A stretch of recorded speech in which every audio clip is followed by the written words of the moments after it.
We all got skills. We have talents and we have passions. But mine happens to be sex. This is the Funsexual podcast with your oversharing swinky best friend, Majestyyy. And I'm talking sex and all of the ways and all of the things that make sex, well, fun. Hello, everybody. Welcome to another episode of the Funsexual podcast. If you are watching right now, you see that I have a very lovely guest here in the studio with me. And this is an episode I've been wanting to record for about over a year. So I'm really happy to be recording this today. Special guest, if you would like to introduce yourself, and who are you? I am Momma Majestyyy, but you guys can call me Cinnamon. Is that a stripper name? Is that a dominatrix name? What is Cinnamon? It is like my alter ego name, and it's spelled Sinamen. Cinnamon. Mm-hmm. Okay, where did that come from? I don't know. I was just feeling real freaky one night, and I was like, with my complexion and all, okay, butter all this pecan. Gorgeousness, I was like, ooh, Cinnamon. And it stuck. Okay, I like it, Cinnamon, Miss Cinnamon, Miss Mommy. This is my mama, y'all. I love her. So first of all, I am Majestyyy, aka Maj, aka the wholesome hoe, aka the sexy sweetheart, aka a fistful of fun, aka the play party princess, aka the cultivator of good vibes and all the things. Oh, and someone called me the chocolate Velma. Ooh. He was like, you have a very chocolate Velma thing going on. I was like, I don't know what that means, but I like it. So I'm also... AKA my daughter. That's my mama, y'all. I'm really excited. So, first of all, I love my mama. Y'all know I love my mama. And just like every other mother, mamas sometimes drive you crazy, but I'm really lucky to have a really good relationship with my mom. And before we actually get into this episode, do you know what a safe word is? Yeah, absolutely. What's a safe word? You can't say that. So a safe word is kind of like a stop. It's a phrase or a word that you give that lets somebody know like they have to like stop. Like that's enough. That's enough. So for the sake of this episode, we are going to establish a safe word. Please. Because I know that sometimes I know Please. Please. Sometimes the stuff that I talk about are the things that I say. Because I mean, I'm respectful, obviously, but there are some times that I'll start talking about things or whatever. My mom's like, all right, that's too much. I don't want to hear it. So yeah, we're going to establish a safe word for this episode. What do you want the safe word to be? Mo. Yes. No. No. It can't be that. It sounds very much like no. Yes. Okay. It'll be Mo. Okay. The safe word for today's episode is going to be Mo. So if at any point it's something that's uncomfortable or just put it to stop, just say Mo and I'll stop. Okay. Thank you. I do appreciate that. And that is how consent works. That is the idea of consent, that you don't have to engage or be a part of or experience anything that you don't want to experience in a kink space. But consent, moves out of kink spaces as well. But in kink space, you don't have to, if you don't want to hear it, you don't want to talk about it, you don't want to be a part of it, you don't have to. And I do appreciate that. And that is the beauty of it all. Okay, let's go. I do want to tell the story about when we went to Exotica last year. And do you know what story I'm talking about? There was several, so you need to bring it back because that day in itself was wild. So I took my mom to Exotica. I think it was the Sunday. She didn't have anything to do. I didn't have anything to do. I'm like, Mommy, let's go to Exotica. So we went, and we had a really good time. She saw she saw Daddy have choke me and spank me. She saw her Marvelous and Siphon doing they were doing the fire. Somebody did some like electric play like on her hand and stuff. Yeah. She got on the like the wheel, the freaking, I don't know what that one's called, like the inversion table wheel thing. She was on that getting spun around. So it was definitely a fun experience. Look at Raisin trying to come up here. Come on, Raisin. It was definitely, he'll eventually probably climb up on your lap, but it was a fun experience. How did you feel about Exotica, like seeing that stuff? Well, one, I only wish that someone could have recorded my face with each different segment that I saw that day, because it was a lot of shit that at 50 years old, 51 years old, I have not seen or done unless it was on television. So, honestly, I do appreciate all the spaces that you take me to because I know that I'm safe there, and it's always a learning experience. Unfortunately, I haven't had a chance to use any of that shit Yet? Yet. Does that mean you would? I would love to. Really? Please, come on. Oh, wow. Bring it. Okay. Hello, world, universe. Bring me the person to do this with. I could hire somebody. Come on. Okay. I'm just saying. The podcast. I'm just saying, you know, if you wanted the experience, I could totally hire somebody. I got plenty of people in the Rolodex. So the story that I wanted to tell about Exotica, my mom, most people, we don't have an understanding of consent until we come into the kink community, because that is the foundation that this space, this community is built upon. Yes. So words like consent, you gotta scoop a little bit so you don't have to light. The words like consent, we don't tend to use those in our vanilla lives. We're not really taught, especially as Black women, we're not really taught that we are in control of things that happen to us, that people can't just do things to us because they want to, because our booty look big, they get to grab it, or because our we have cleavage showing. I did that by mistake. And so the story that I was gonna tell, I did that. We were at Exotica and there was a woman there who was, when you're in Exotica, most people are wearing their like kink wear and stuff like that. So she got a big old jiggly old booty. Juicy. And she was dancing and twerking and shaking her butt. And my mom walked up and like slapped her butt. And I was like, gasped. I was like, Mommy, you can't do that. And then she turned around and my mom is like, what? It was just there. She was just shaking. I was like, that doesn't mean you can grab it. She was like, but she was shaking it. And so I had to, sit down, and the other person was like, all you have to do is ask me. If you would have asked me if you can, slap my butt, I would have told you yes. But like, you have to ask first. And my mom was like, okay. So that was her first like, understanding outside of me. That was her first experience of like somebody vocalizing that. But let me tell you guys what I got from that. She gave me a sticker that said, consent is sexy. And I still have that sticker on my wallet. I stuck it to my wallet. I don't know what made me keep it, but I just did. I peeled it off and put it on there, and I've known about consent for quite some time. And that was Miss Mo Reyna of the Kink Knit group. That's whose booty she grabbed. But it's just not something that's taught outside of this space. So that is honestly one of the things that excites me the most about being in the kink space. Is nobody does anything to me that I don't want to happen to me. And I appreciate knowing that, because I was a little worried at one point. Why were you worried? Because you just do so much and engage in so many different things. And I'm like, but what if somebody takes advantage of her? Or what if she's not happy with that? Like, I didn't understand that consent was so big, and that you were like the consent authority. She's like, we love your consent speeches. So I can appreciate that you are safe in your spaces. Absolutely. I wouldn't do it if I wasn't safe. For the record, when I was doing regular work as Mistress Majestyyy, the dominatrix, I lived 10 minutes away from my mom. And so whenever I was having a sub come over or meeting with a sub, I could always text my mom and be like, hey, Mom, this is who's coming over my house from 8 to 10. I'll call you after they leave or whatever. So my mom has always kind of like known about what I was doing. I never really had to hide it. I don't think I ever actually came out of like the kink closet or anything like that. I think it kind of just like happened, and I was open and vocal about it. And she was at first, she's like, what are you doing? But from the gates, what are you doing? And then she was kind of just like, I mean, you're grown, so like, what, do what you're gonna do. You grown, be safe about it. Now, based on what you know about like the Funsexual podcast and the Funsexual things that I like to do most of my weekends, what would you say, what definition would you give for the term Funsexual? Ooh, I want to do it right now. The Funsexual is just like free and great. I'm talking great sex, where anything goes that you want. And it's just, you're having a good time. So like, our heads are hanging off the bed. We're laughing because I fell.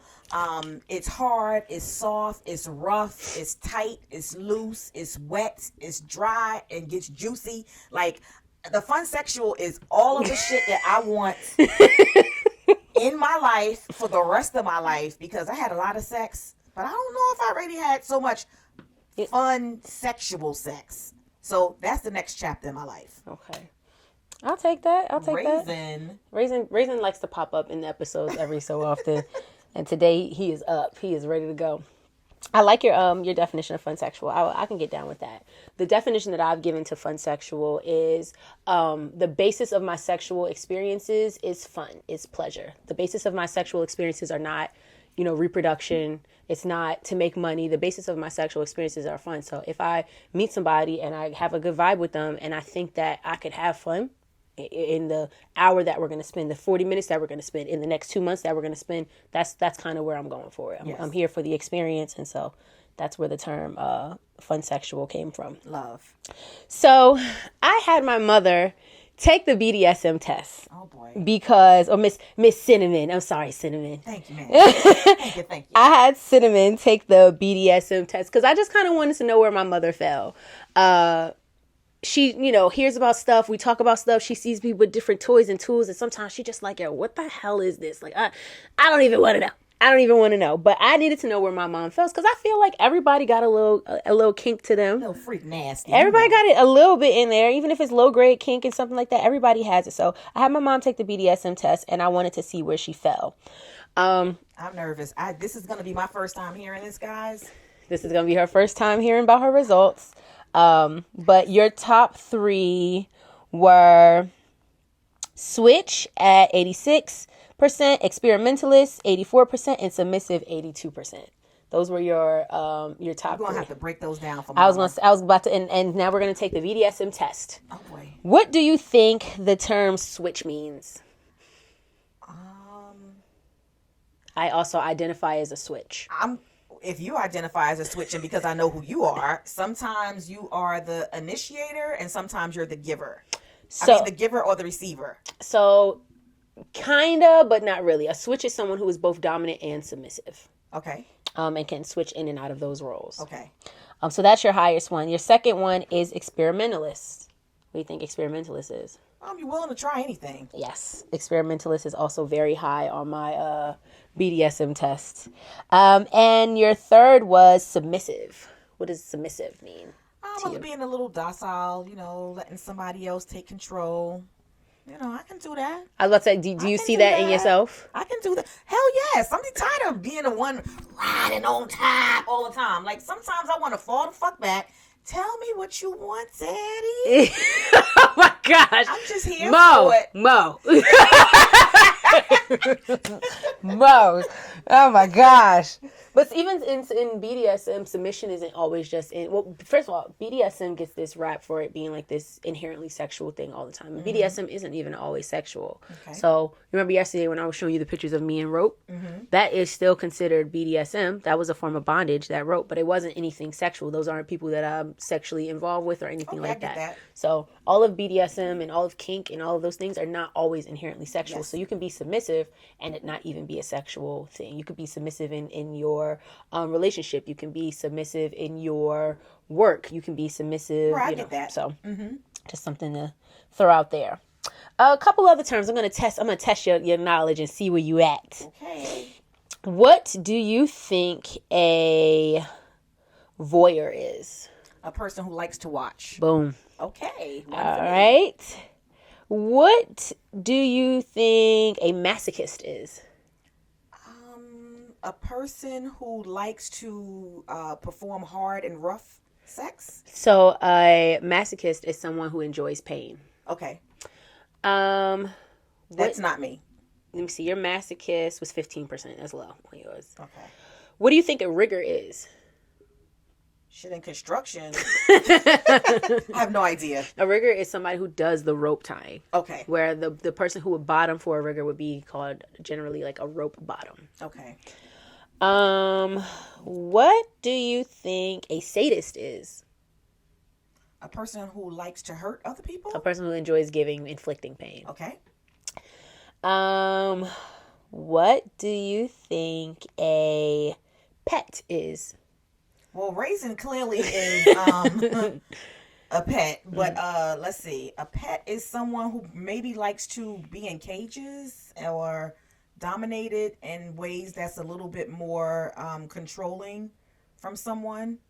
I see them as the owner is the person who's doing the controlling, and the pet is somebody who's down low and receiving the command from the other person. So yes, you got that. You got it mostly right. So there's in a pet play dynamic, the two roles are the owner and the pet. The same way I'm the owner, he's the pet. Okay. In pet play, the pet is the person who's a pet. They might be a cat, they might be a horse, they might be a pig, they might be a bunny, they might be a whatever. But the pet in pet play, usually they're dressed up as pets. You might be eating out of a dog. They actually dressed up. Yeah. Oh wow. Okay. Yeah. So like, you remember when I had that sub who used to put on the dog mask and eat out of he was my slutty puppy. Okay. And we used to do leash and collar training and stuff like that. Did you want him to be the slutty puppy, or did he want to be the slutty puppy? He liked the puppy. I liked him being slutty, so he was my slutty puppy. Oh. But I do like pet play. I do like the idea of making somebody like eating out of like a food bowl. Like he would make me food and he would take like the scraps of my food and put it in a doggy bowl and just like eat it out and stuff like that. Okay. So that's the pet play dynamic. That's different. It's fun. You've never wanted to like crawl around on all fours like on leash and collar, real sexy and sly with it. I have never wanted to do that. Your pet percentage is 0%. Zero. So I'm not surprised. I am not surprised about that at all. You did pretty good. Thank you. I know we've had a conversation before about age play and your thoughts and feelings about age play. Do you know, first of all, do you understand what age play is? Do you know what age play is? Age play is a person who wants to emulate being a younger or an older person, generally younger, and they sit down and play with crayons perhaps, and the other person is like their parent or an elderly figure, and so I'm in line with that, right? Okay, so that is age play. So there's usually there's a little and a big. The little is the person that has regressed in age and is acting a younger age, and the big is like the parental or authority figure in that BDSM dynamic. So there's like MDLG. If you ever see MDLG, that's mommy, dom, little girl. So it's a two women, mommy, dom. I probably wouldn't see that. DDLG, daddy, dom, little girl. Okay, so that is age play. Okay. And I remember we got on. Do that? Not by title, but I do enjoy the idea of being able to regress. Here's the thing about me bottoming for anybody. Bottoming being like a submissive or in a submissive or bottoming role for any of the different types of play. Okay. I don't trust everybody, and I don't trust easily. And I've seen how things can go wrong. So I'm very particular about who I play with and how I play with people, especially when I'm bottoming. Okay.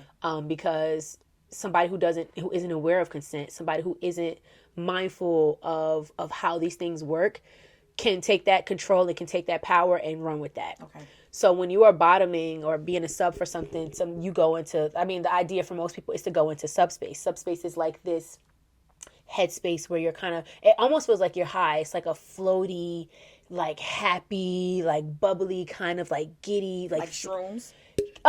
Yes, kind of like shrooms, but it's different because subspace is like shrooms. I feel so much like I still feel like I'm in my body, where if I am in subspace, I don't really feel like I'm in my body. I feel like I'm kind of more floaty. Okay. But when I know when I'm in subspace, you could ask me to do almost anything and I would do it.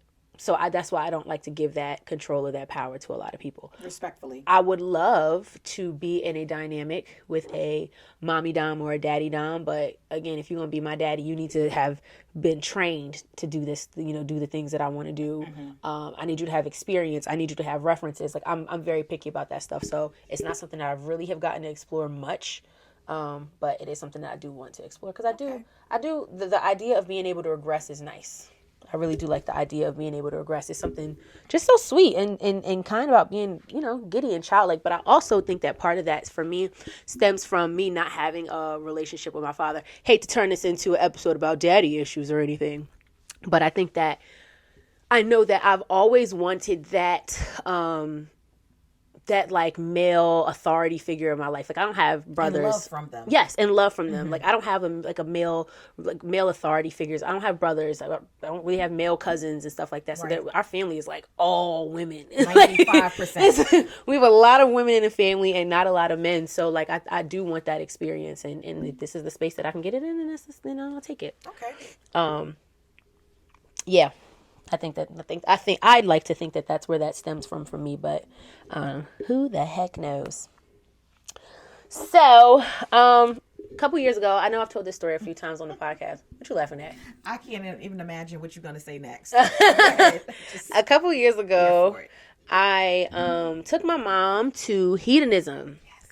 And that's still one of my favorite trips. I really, really love that trip. And so when I saw that there was this women's group, Sheila Marie did a retreat to hedonism, an all women's trip.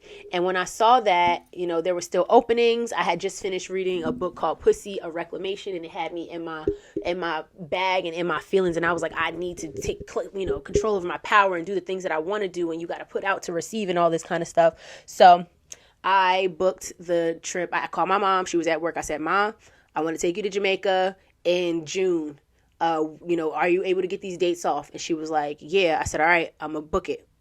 And so I booked it. Just like that. And then I remember I was sleeping in the room downstairs because I was over here for something. And then you came home from work and you were like, what is this trip? Because I sent her the flyer and stuff. She's like, what is this trip? Baby, when I went through that link, I was like, all these people are naked. Yeah. She was reading the thing and she was like, what is this? Why does it say that there's a nude night? I said, because there's a night where we're nude. She's like, I thought you meant nude the collar. So she thought it was like a themed trip. And I'm like, no, it's new. And at this point you were engaged. You and Pop were engaged.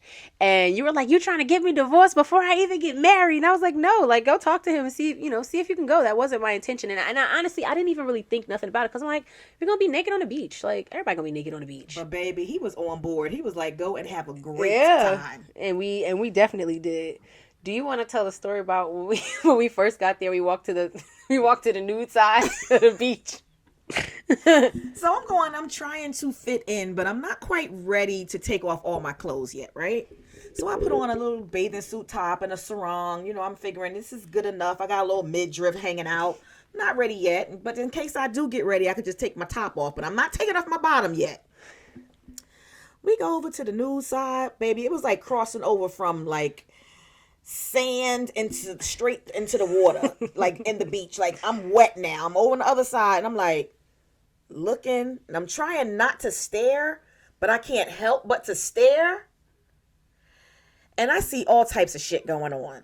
But the one that stands out in my mind is there's a lady on a beach lounge chair and she's bent over and she was getting hit from the back, right? So he's tearing her ass up from the back.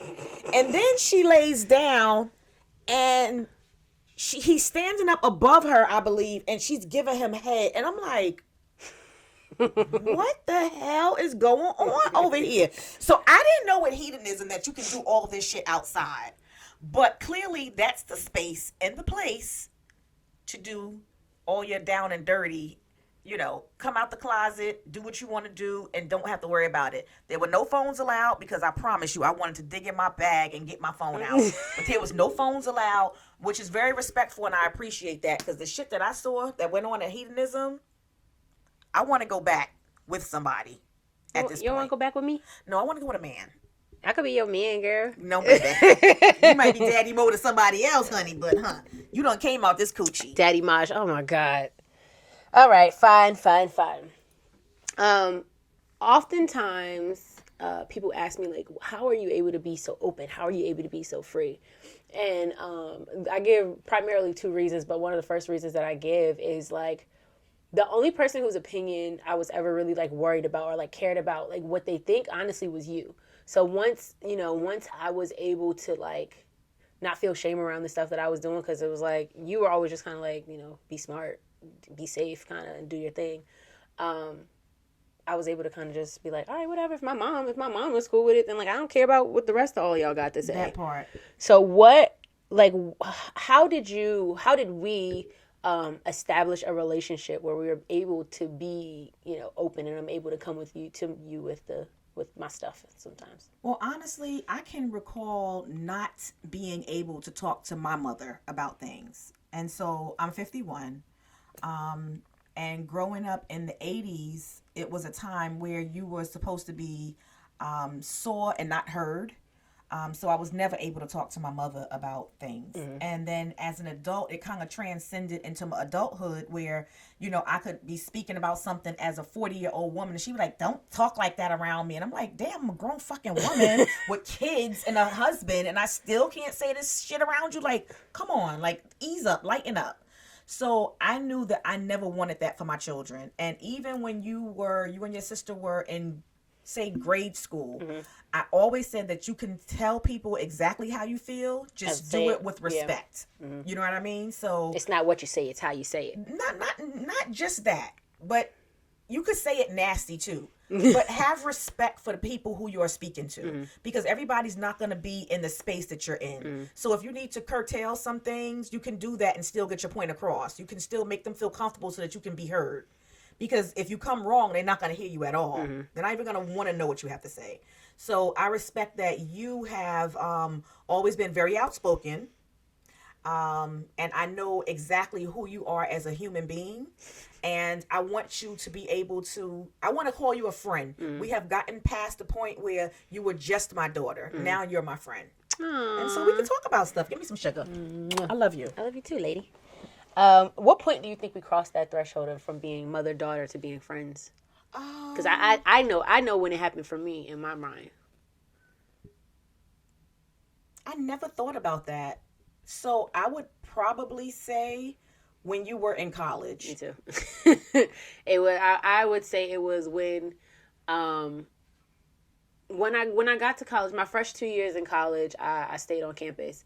And I lived 15 minutes from the school, so my mom would like hit me up on Saturdays and be like, what are you doing? I'm like, nothing, I'm in bed with a hangover. She's like, come on, I'm about to pick you up and we're gonna go get some food and stuff like that. So we were able to like kind of hang out and socialize and then really be able to talk, like catch up about what I haven't spoke to you in the last couple of days. This is what's going on in school. Let me tell you what's going on with this girl. Like, so we were able to like have those conversations, and I think that that's when it really crossed over. It started to cross over at that point, and I think when you moved to PA and me and Tamia got the apartment together, and we were seeing each other less and we were speaking a little less, and now I'm like hardcore adulting because not only am I in school, but I'm also like working 2 and 3 jobs, and I'm finally coming into my own. And I think that we were able just to kind of like relate a little bit more, and that was when it happened. Backing up a little bit, when you said that you were in college and you were doing a lot of drinking and going partying and all of that stuff, I was never judgmental about what you were doing.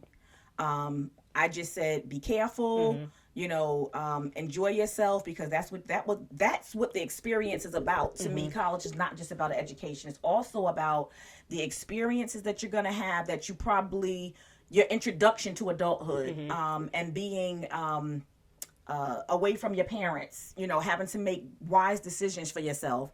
And you stayed on top of your grades. You were responsible about taking an Uber and not driving. And it was those simple things that made, and you was always the voice of reason for your friends.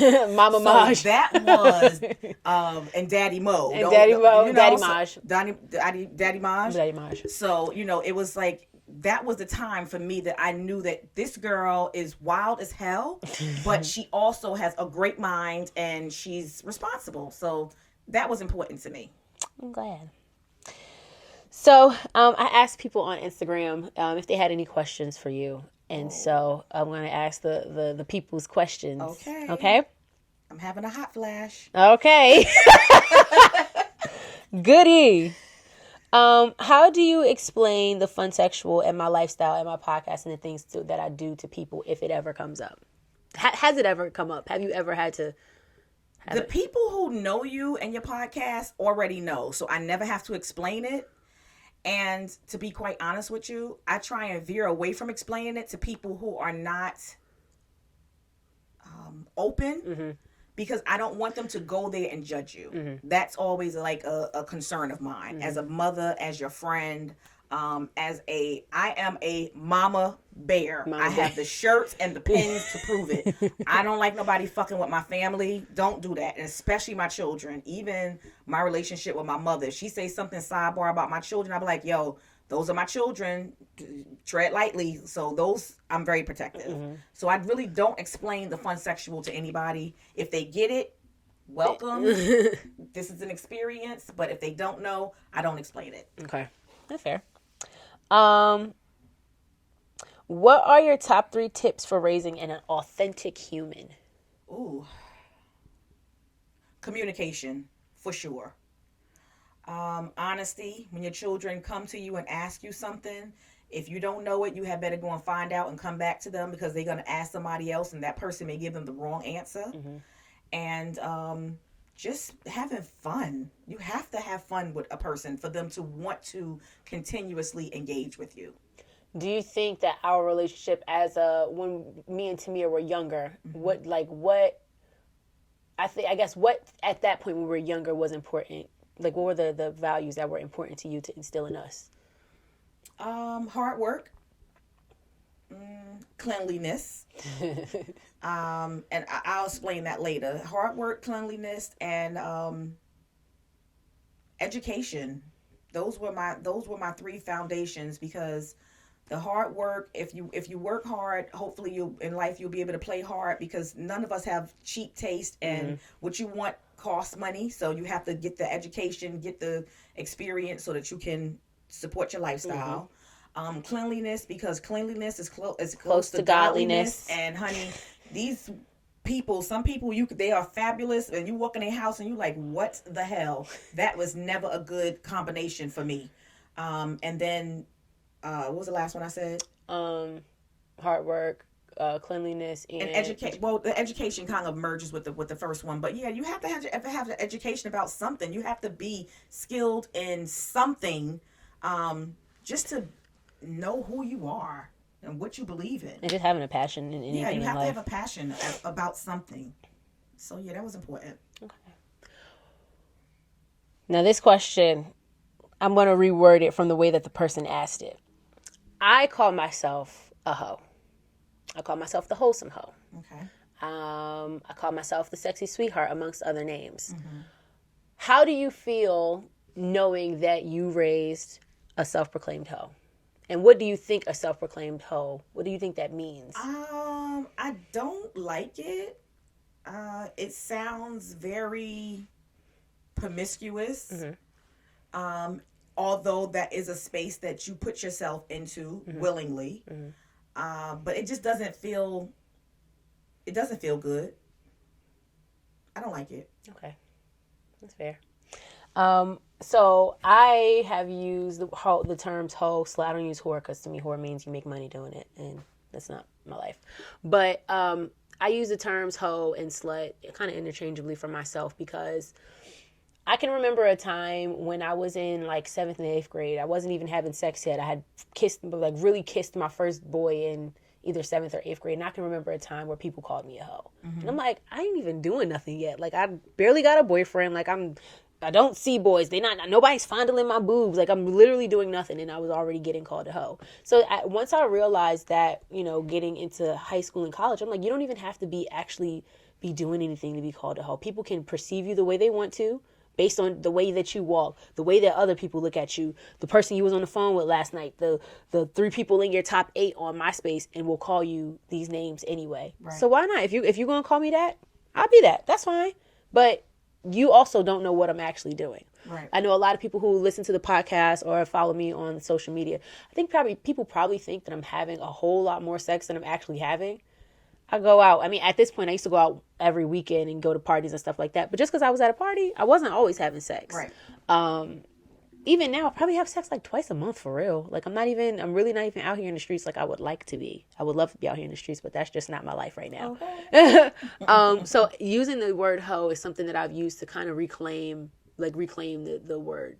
And if that's the best word that you can find to describe me or to explain me, I let it be what it is. So be it. But also, one fear that I have, and I talk about this all the time with the podcast and my brand and stuff like that, is somebody who just looks at one clip, watches one episode or sees me on somebody else's episode or one time or doesn't actually take the time to invest to get to know me, is going to have this idea. Right. And if you've done none of the work and that's the idea that you have, so be it. I don't care. But the people who actually listen to me and listen to the messaging and hear what I actually have to say, they understand that, okay, I might have thought it was one thing or I might have gotten one view or whatever, but no. And especially the people who come to my events, they really get it. Those are the people who get to like interact and actually see me. And I would love to see you in that space. I would like for you to come to a party, even if you just worked it and doing like ticketing or something like that. I think that you probably have a different idea in your mind of what it actually is. And I think a lot of people usually do, but it's really like, I mean, you came with me to Susia Sunday, and you got to meet, go to TYP and see the space and meet the people that I usually spend my weekends with, and like my friends. And I've been talking about my friends for years, and my mom actually got to meet some of the people and stuff like that. And I had a great time. And she had a great time. The Susia Sunday backyard party at TYP in Bushwick. It's a day party, but that space is also used as a play party space sometimes. And it's a beautiful space, but the people, the energy, all of it is really just like authentic. Beautiful. It's all the people there. It's just, they take care of me. Like that's my kinky fam. They really take care of me. They make sure that I'm good. They make, if I'm not feeling well, or if I need to talk, or if I'm stressed out, or if I want to cry, or if I need somebody to talk to on the phone. Those are the people that do that for me. I can't always talk to my vanilla friends necessarily about all the other stuff that I have going on. So those are my folks, but they always make sure that I'm okay. I want to bounce back to one thing. Is that okay? Mm-hmm. Okay, so I can think back to being, honestly, 11 years old and having sex for the first time. And by 13, I was definitely having some more experimental, which was, I'm sure, still very fucking vanilla. But, nevertheless, I was still having sex. Mm-hmm. And so in my lifetime, I've had plenty of sex, and I've had numerous sexual partners. Mm-hmm.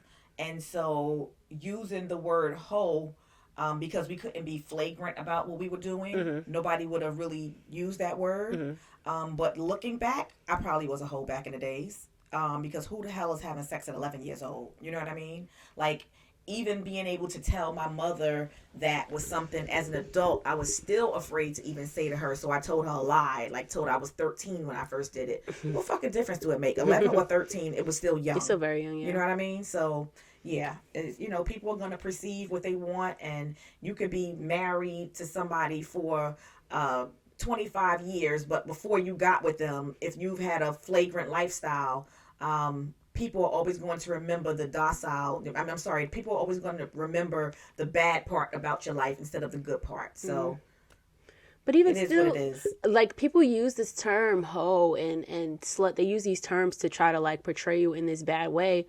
My sluttiest friends are the most amazing people that I know. They're the most tender and caring and loving people that I know. They are the people that'll call me like, hey, let's cuddle. Let's cuddle and watch TV. Like, those are my slutty friends, men and women. My slutty friends are some of my, like, they're smart. They are my 6-figure making friends. Like, these are, you hear the word hoe and it has like this dirty, nasty, terrible person. But my slutty friends have the biggest hearts. They are doing the things that they're doing safely. They are protecting themselves. They're talking to their partners.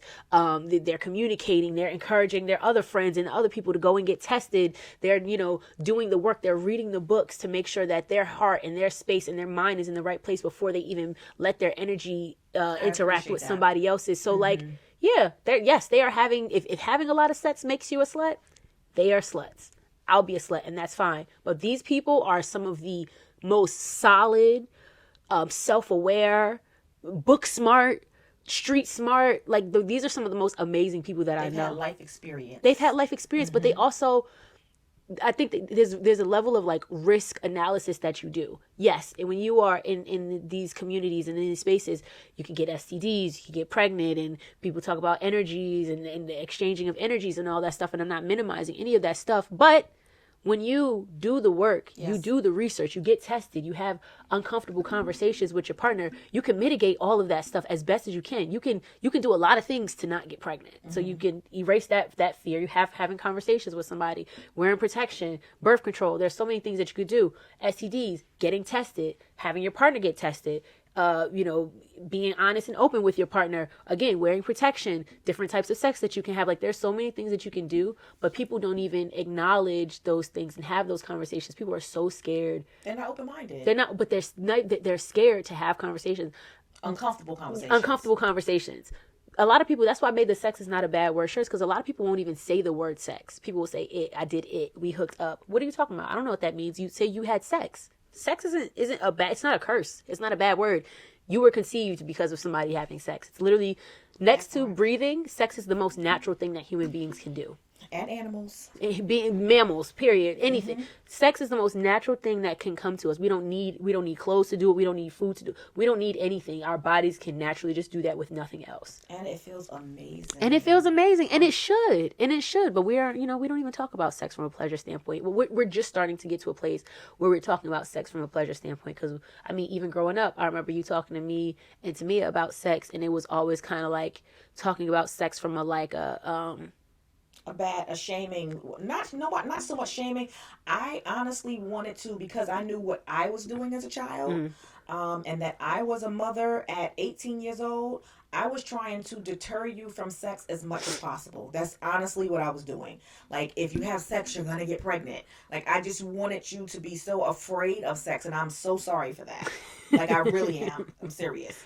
Like, I wanted to deter you as long as possible, because I knew that if you didn't do it right, if you weren't responsible, if you weren't,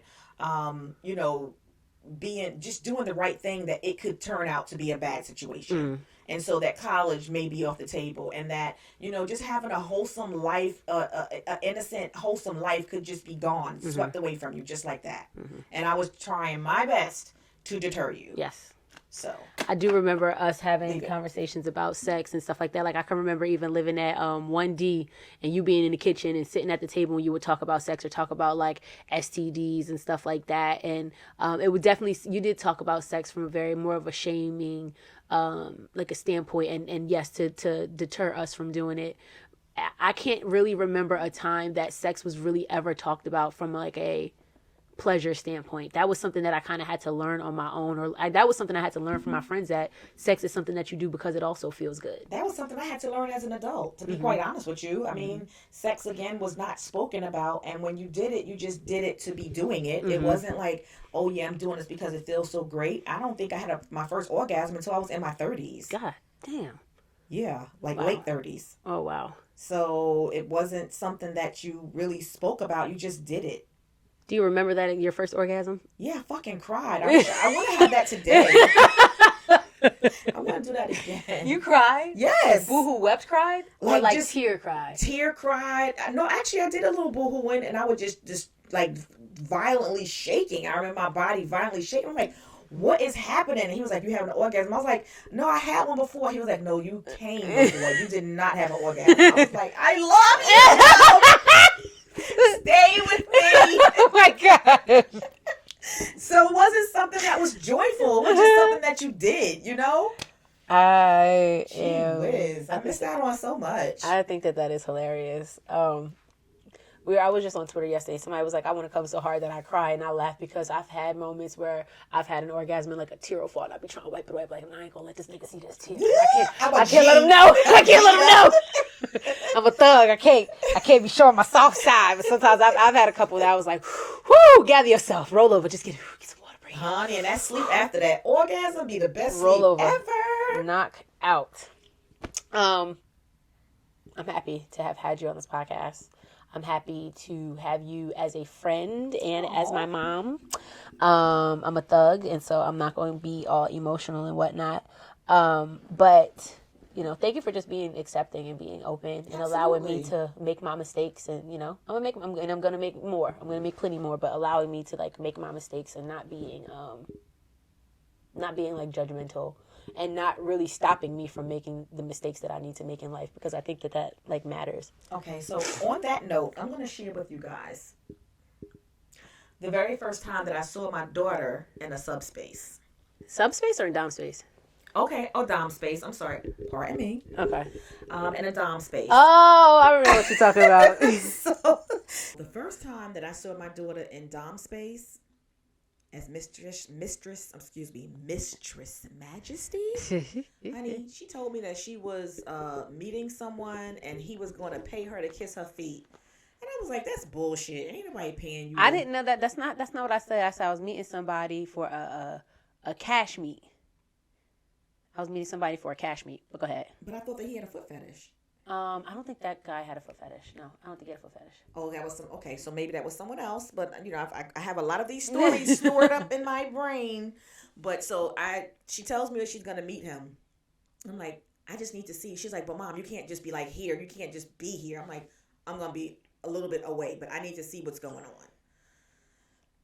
So I'm trying to calm myself and just see what's this girl is into, so I could feel comfortable knowing that what I'm doing in the first place. Basically what she's doing.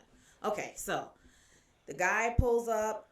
First of all, he's late. He's like 13 minutes late. Mm-hmm. So she called him and she was like, "Where are you at?" And I could hear in her voice, she's like really like dominating and like strong with her shit. Like, "Where are you at? You should have been here by now. You're 13 minutes late." And he's like, "I'm pulling up right now." So I pull off. He gets out the car. He hands her, I think like $100. Mm-hmm. And she was like, "Because you were 13 minutes late, kiss my feet 13 times. He gets on all four, kisses her feet in the fucking parking lot of like Domino's. She snatches the money from him and he gets in his car and pulls off. I was just astounded. I'm looking like, people do this? And I actually have 2 feet that I fucking walk around on every day? I'm doing something wrong. But it was just interesting. She had on like this patent leather skirt and some lace stockings and some high boots. I was like, I know people who's getting out their cars and like, what the fuck is going on? And it's like this little halter lace top or something. I'm like, yo, she looks crazy as hell. But she got her shit going on, okay? It's like 2 o'clock in the afternoon. She's walking around like that. Cash meets are the best. She got that moolah and made this. I'm sorry to say, y'all, because I am not racist or anything. You go ahead. But this fucking white man is kissing my black daughter's feet. I was like, fucking do it. You gotta get reparations. Sign me up, honey. Get reparations however you can and feel no way about it. Not at all. So, for this week's episode of Let Me Put Y'all On, I'm letting Mommy put y'all on to Miss Cinnamon. I'm letting Miss Cinnamon put y'all on to something. So what are you putting the people on to today? I'm not exactly sure what you mean. You said you wanted to put them on to the snatch and grab. Oh.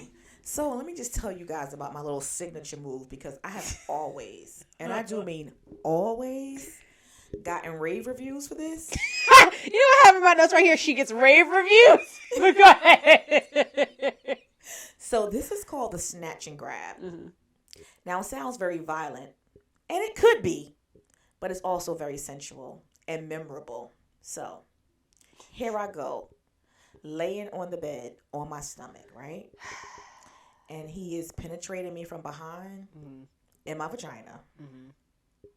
And as he thrusts in, when he's pulling out, my vagina is like tightening, and I snatch it like this. So look, did you see how my mouth did? Like, that's how it feels. Like, so it's the snatch and grab. So as he's going in, he's entering you, and when he's pulling out, you're tightening your vagina as tight as possible, and you're like thrusting. So I'm gonna give y'all a little demonstration. Oh my god! So as he's in there, and then you like clunk. It's crazy, but it feels really good. So, thank you, Mommy. Mommy just put y'all on to the snatch and grab. Snatch and grab, her signature move that gets rave reviews. I'm telling you, I promise you. That's Kegelen. I have very, very strong Kegel muscles. But are you snatching and grabbing? I always Kegel during, I involuntarily Kegel during sex. But are you snatching and grabbing? I'm not doing that. But I mean, I definitely Kegel. I can, my coochie is very strong. Very, very, very strong. Yeah, that's important, ladies. That is very important to do your vagina exercise. Kegels, especially after you have a baby. It's supposed to make child labor easier. I think that because I enjoy fisting is something that I've gotten into. I think that that's going to make child labor easy. Okay. Okay. No. Okay, fine. So now we're going to move into a segment called The Playlist. What is The Playlist? It is my Spotify and Apple Music playlist of songs to play to. So, Mama, what songs are we adding to the Funsexual playlist this week? Okay, let me get my glasses on for this one. Hold on. because this is actually in my playlist on my Apple Play. Apparently, she has a freaky. What'd you call it? A freak nasty? What'd you call it? A freak This one playlist. actually is called The Baby Making Music. Oh God, you making babies? I ain't making a goddamn human being ever again in life, okay? But number one on my playlist is Between the Sheets by the Isley Brothers. And that is timeless. It says it all. Honey, get in between them sheets and make it happen. Okay. Beautiful music. Old school. And next song. And then my second one is something about this song always makes me feel really good. And I had this chemistry with probably one person in life where Anytime, Any Place by Janet Jackson. Dum, dum, dum, in the thunder and That's a good one. Yes, That's definitely a honey. good one. Anytime, any place. And when you have that kind of chemistry, it's on and popping. I like that. So we're going to add those two songs to the Funsexual playlist. And before we close out this amazing, wonderful episode of the Funsexual podcast, if you want to leave the people with an affirmation or word of advice or anything that you would like to say to close it out. Yes. So guys and ladies. And they thems. And they thems. And all my freak nasties. When somebody tells you who they are, believe them. Okay? They don't need to do it 5 or 10 times. And another thing is, you are who you are wherever you are. So when you see people that treat the waitress nasty, they're generally nasty people. When you see somebody that's always trying to get over, they generally are trying to get over, because I take all my plants back when they die. When you see somebody who is cheap, believe it. You're not going to turn them into a giving person.